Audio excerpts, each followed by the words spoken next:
প্রত্যেক সপ্তাহের মতো আমরা আবার নিফটি অ্যানালিসিস করব এবং দেখব কোন সেক্টরটা আমাদের বেস্ট পারফরমেন্স দিয়েছে, এবং আগামী সপ্তাহে আমরা যেটা আলোচনা করেছিলাম সেই স্টকগুলো দেখবো যে কি পারফরমেন্স করেছে, তাহলে আমরা বুঝতে পারবো যে আমাদের অ্যানালিসিস ঠিকঠাক আছে না ভুল আছে। তো প্রথমে আমরা যদি গত সপ্তাহের ভিডিও দেখি, আমরা বলেছিলাম যে সোলার ইন্ডাস্ট্রি বলেছিলাম, আর একটা কি বলেছিলাম, পরশ ডিফেন্স। এর মধ্যে আমরা এনটি কনফার্মেশনও দিয়েছিলাম যে কোনটা এন্ট্রি আসতে পারে। তো আমাদের যদি আমরা ভিডিও দেখি পুরনো, তাহলে আমরা বলেছিলাম যে সোলার ইন্ডাস্ট্রি ব্রেকআউট দিয়েছিল, এবং এই যে ক্যান্ডেলটা, আমি সব ডিলিট করে দেবো, আমার এটা অ্যালার্ট লাগানো আছে।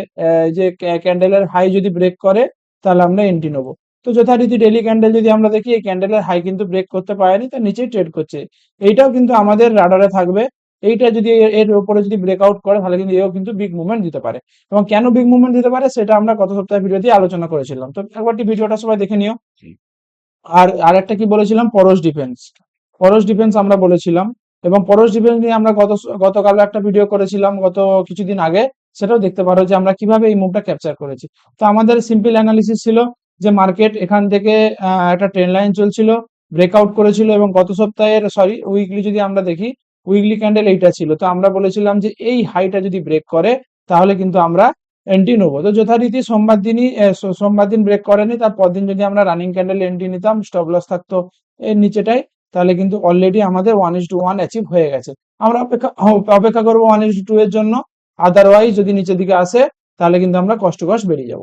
তো এখন আমাদের এই ট্রেডটা রানিং চলছে আমাদের ক্যালকুলেশন অনুযায়ী। তো যাই হোক, তো এইটা যারা মিস করেছো, আমরা পরের সপ্তাহের জন্য আমরা আবার অ্যানালিসিস করবো। তো প্রথমেই আমরা নিফটি দেখবো যে কি স্ট্রাকচার বানিয়েছে উইকলিতে।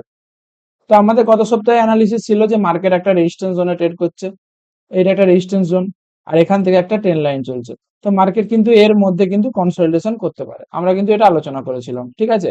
তো মার্কেট যথারীতি কি করেছে, মার্কেট এই জায়গা থেকে কিন্তু একটা সেলিং এসেছে, এবং প্রিভিয়াস যে ক্যান্ডেল ছিল সেখানে লোটা কিন্তু ব্রেক করে নিচের দিকে এসেছে, কিন্তু সেলাররা কিন্তু উইক। তা সেলাররা যদি স্ট্রং থাকতো তাহলে কিন্তু আরো নিচে আসতে পারতো, কিন্তু নিচে আসেনি। বায়ার্স কিন্তু এখান থেকে কিন্তু হোল্ড করে আবার উপর দিকে নিয়ে গেছে। তো মার্কেট এখান থেকে কি করতে পারে, মার্কেট এই যে হ্যামার ক্যান্ডেল বানিয়েছে, এর হাইটা যদি ব্রেক করে তাহলে কিন্তু মার্কেট আবার উপর সাইডে কিন্তু যাওয়ার প্ল্যান করবে, তার কারণ এটা একটা রেজিস্ট্যান্স জোন, এটা একটা রেজিস্ট্যান্স জোন। এখান থেকে সেলিং এসেছে, এখান থেকে আবার সেলিং এসেছে, আবার যথারীতি সেলিং হয়েছে। এই লোটা যদি ব্রেক করে তাহলে মার্কেট ডাউন ট্রেন্ডে চলে যাবে, আর যেহেতু ব্রেক করেনি তাহলে কিন্তু ব্রেকআউট দেওয়ার সম্ভাবনা কিন্তু আছে, ঠিক আছে। ফেলিওর হবে না সেটা আমাদের দেখার দরকার নেই, আমরা শুধু এখন প্ল্যানিং করবো যে আগামী সপ্তাহে কি হতে পারে। আগামী সপ্তাহে কিন্তু মার্কেট আবার কিন্তু উপরের দিকে যাওয়ার চেষ্টা করবে, আদারওয়াইজ 24,000-এর নিচে যদি মার্কেট থাকে তাহলে কিন্তু আবার কিন্তু এই যে লোটা আছে এই লোটা রেস্ট করতে পারে, ঠিক আছে। অতএব আমাদের এই জিনিসটা একটু খেয়াল রাখতে হবে। সাথে আমরা দেখবো আমাদের যথারীতি অ্যানালিসিস, নিফটির সাথে আমাদের সেক্টর দেখবো কোন কোন সেক্টর নিফটির থেকে বেশি স্ট্রং। তো আমরা অত ডিটেলসে যাবো না, একটা একটা করে দেখবো না, তখন ভিডিওটা প্রচুর বড় হয়ে যাবে। তো আমরা এখানে কি কি দেখবো, প্রথমেই দেখবো, আমি দেখেই রেখেছিলাম নিফটি মেটাল, ঠিক আছে। নিফটি মেটাল কি করেছে আমরা প্রথমেই দেখবো, নিফটি মেটাল। নিফটি মেটাল আমরা সব ডিলিট করে দেবো।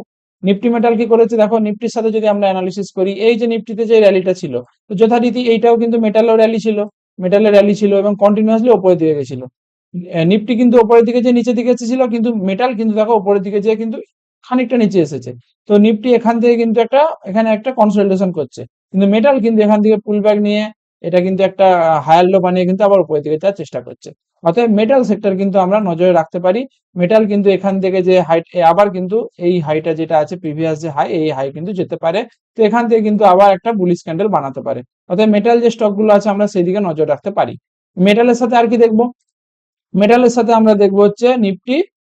নিফটি কি দেখবো, 1 মিনিট আমি দেখে নিই, ভুলে গেছি। নিফটি মেটালের সাথে আমরা দেখবো 1 মিনিট, সেক্টর ইন্ডাইসেস যদি আমরা দেখি, নিফটি মেটালের সাথে নিফটি রিয়েলটি কিন্তু খুব স্ট্রং স্ট্রাকচার বানিয়েছে, ঠিক আছে। আমরা যদি এটা উইকলিতে দেখি, নিফটি দেখো এখান থেকে কিন্তু কত সাল, এটা কত সাল নয়, এটা হচ্ছে 30শে মার্চ। 30শে মার্চ এই যে রিয়েলটি কিন্তু এখানে ছিল। তো যথারীতি নিফটি এখান থেকে এতটা গেছে, রিয়েলটিও কিন্তু এখান থেকে দেখো কন্টিনিউয়াসলি উপরের দিকে যাচ্ছে। এবং নিফটি রিয়েলটি যদি আমরা একটা স্ট্রাকচার দেখি, তাহলে দেখো নিফটি উপর দিকে গেছিল, এখানে একটা কনসলিডেশন করেছিল, ব্রেকআউট করেছে, আবার কিন্তু একটা কনসলিডেশন করছে, এটা কিন্তু ব্রেকআউট করার সম্ভাবনা থাকছে। তার কারণ এটা কি কন্টিনিউয়েশন প্যাটার্ন, ঠিক আছে। তো কন্টিনিউয়েশন প্যাটার্নে কি হয়, মার্কেট মুভ করে হোল্ড করে দেন আবার যায়, হোল্ড করে আবার যায়, ঠিক আছে।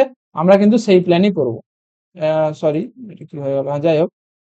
তো নিফটি রিয়েলটিও কিন্তু উইকলিতে সেম করেছে, মুভ করেছে, হোল্ড করেছে, আবার মুভ করেছে, আবার কিন্তু হোল্ড করছে।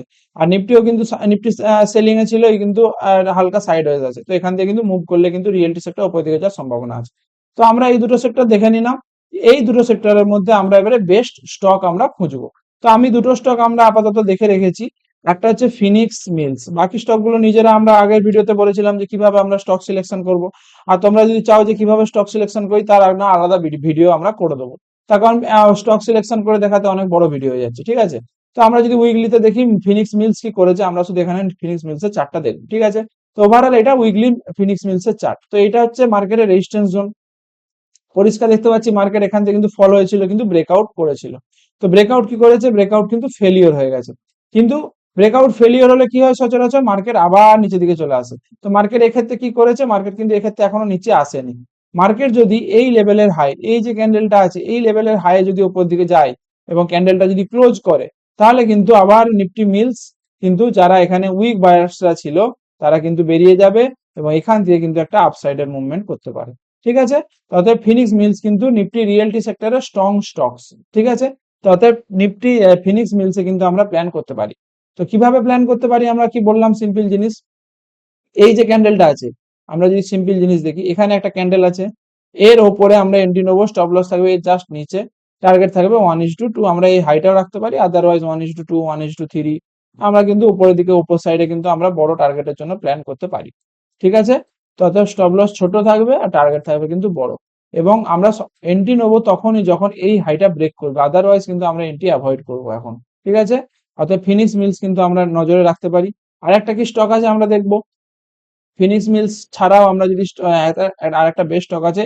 এটা কি সেক্টর বললাম, এটা হচ্ছে রিয়েলটি সেক্টর।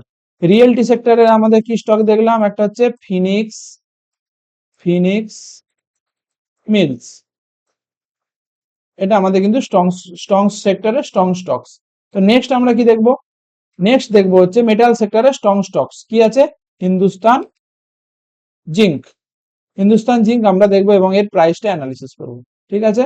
তো আমরা সবকিছু ডিলিট করে দেবো। তো আমাদের এখানে সিম্পল জিনিস কি আছে দেখ, মার্কেট একটা কি করেছে, র্যালি দিয়েছে, দেন আবার নিচে আসার চেষ্টা করেছে, দেন এখান থেকে দেখো kind of cup and handle বানাচ্ছে। তো এখান থেকে যদি আমরা একটা ট্রেন্ড লাইন টানি, সরি, এখান থেকে যদি আমরা একটা ট্রেন্ড লাইন টানি, তাহলে কিন্তু মার্কেট কাইন্ড অফ এরকম ভাবে আসছে, এরকম ভাবে আসছে। এবং আমরা যদি এই এই এই ট্রেন্ড লাইনটা যদি আমরা বাদ দিই, যদি আমরা এখান থেকে টানি, তাহলে কিন্তু আমরা এখান থেকে যদি আমরা টানি closing price to closing price, তাহলে কিন্তু দেখো মার্কেট এক্স্যাক্টলি এখান থেকে রেজিস্ট্যান্স নিয়েছিল। মানে এটা একটা রেজিস্ট্যান্স জোন, এটা একটা রেজিস্ট্যান্স জোন, এটা কিন্তু রেজিস্ট্যান্স জোন। আর মার্কেট কিন্তু নিচে কিন্তু লোটা কিন্তু ব্রেক করতে পারেনি, অতএব এটা কিন্তু একটা কাইন্ড অফ ট্রায়াঙ্গেল প্যাটার্ন আমরা দেখতে পাচ্ছি। তো এইটা যদি ব্রেকআউট করে যথারীতি, এই ক্যান্ডেলের হাই আমরা ট্রেন্ড লাইনটা তুলে দেবো এবং এই ক্যান্ডেলের হাই যদি ব্রেক করে, তাহলে কিন্তু আমরা একটা এন্ট্রি প্ল্যান করতে পারি আপসাইডের জন্য, ঠিক আছে। এটা একটা রেজিস্ট্যান্স জোন, এখান থেকে সেলিং আসার কথা আছে, এখান থেকে সেলিং এসেওছে। আর এখানেও কিন্তু একটা ট্রেন্ড লাইন, যে কি বললাম এখান থেকে একটা ট্রেন্ড লাইন, সরি এটা বেঁকে যাচ্ছে, যাই হোক। তো এখান থেকে আমরা ডেইলি চার্টে দেখবো, এখান থেকে একটা সুন্দর ট্রেন্ড লাইন আসছে এবং মার্কেট কিন্তু এর উপরে ট্রেড করছে। এর উপরে যদি মার্কেট ক্লোজিং করে 594, 598 যদি ক্লোজিং করে, তাহলে কিন্তু মার্কেট আপসাইডের জন্য প্রায় এতটা অবধি যেতে পারে। 680, নেক্সট টার্গেট থাকবে হচ্ছে 740। তাহলে আমাদের কি কি স্টক হলো, রিয়েলটি সেক্টরে আমরা দেখলাম ফিনিক্স মিলস, ফিনিক্স মিলস, আর সেকেন্ড স্টক কি দেখলাম, হিন্দুস্তান জিঙ্ক, হিন্দুস্তান জিঙ্ক। এই দুটো স্টক কিন্তু আমরা ওয়াচ লিস্টে রাখবো এবং এন্ট্রি প্ল্যান খুঁজবো। তার কারণ 1 নম্বর, নিফটি থেকে স্ট্রং সেক্টর, নিফটি থেকে স্ট্রং সেক্টর হচ্ছে রিয়েলটি সেক্টর, রিয়েলটি আর হচ্ছে মেটাল। তাহলে ওই সেক্টরের স্ট্রং সেক্টর, আর তার থেকেও স্ট্রং কিন্তু ফিনিক্স মিলস আর হিন্দুস্তান জিঙ্ক। এই দুটো স্টকে আমরা নজর রাখবো এবং আপসাইডে প্ল্যানের জন্য খুঁজবো, কোনো ব্রেকআউট হচ্ছে কি পুল ব্যাক দিচ্ছে, যে কোনো স্ট্র্যাটেজি আমরা এর সাথে কিন্তু লাগাতে পারি। তো ভিডিওটা ভালো লাগাটা অবশ্যই লাইক করে দিও, চ্যানেলটা সাবস্ক্রাইব করে দিও। ধন্যবাদ। আজকের মতো আবার আমরা পরের শনিবার কি শুক্রবার আমরা ভিডিও বানাবো অন্য কোনো স্টক নিয়ে এবং দেখবো এর কি পারফরমেন্স গত সপ্তাহে করেছে, ঠিক আছে। ধন্যবাদ, শুভরাত্রি।